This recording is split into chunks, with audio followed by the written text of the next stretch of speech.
কীভাবে উৎপত্তি হয়েছিল মন্দিরে? মন্দিরের ইতিহাস বলতে আমরা যতটুকু শুনেছি, আজ থেকে বহু বছর আগে, অনুমান করা হয় প্রায় 5,500-6,000 বছর আগে ময়ূরবংশীয় রাজা মায়ের প্রথম দর্শন পান। তো ওর একটা ইতিহাস আছে। ইতিহাস বলতে আমাদের যে ময়ূরবংশীয় রাজা ছিলেন তাম্রধ্বজ, উনি মৎস্যপ্রিয়া, মানে শোল মাছ খুবই পছন্দ করতেন আর কি।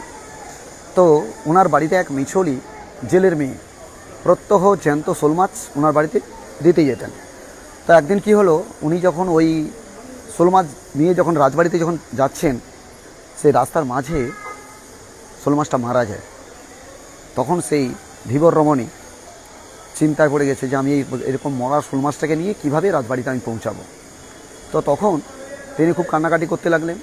ওনার সেই কান্নাকাটি বা এমন আর্তনাদভাবে কাঁদতেছেন, তার সেই কান্নাটাকে শুনে দেবী বর্গভীমা কন্যাস্বরূপ ওনাকে দর্শন দেন এবং বলেন যে এই পথের মাঝে একটা জঙ্গল আছে, ওই জঙ্গলের মধ্যে একটা অমৃতকুণ্ড আছে, যে অমৃতকুণ্ডর জলে ওই মরা শোল মাছটা জ্যান্ত হয়ে যাবে, আর এইভাবেই তুমি তোমার জীবিকাটা নির্বাহ করবে।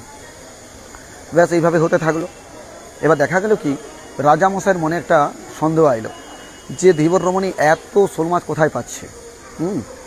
তখন তিনি কি করলেন, তেনার রাজদরবারে সেই ধীবর রমণীকে সমন পাঠান এবং তাকে জিজ্ঞাসা করা হয় যে তুমি এত শোল মাছ প্রত্যহ কোথায় থেকে পাচ্ছ। এবার যেহেতু মায়ের একটা কথা একটা গোপনে বলা ছিল, সেই কথাটা যেন গোপন থাকে, কাউকে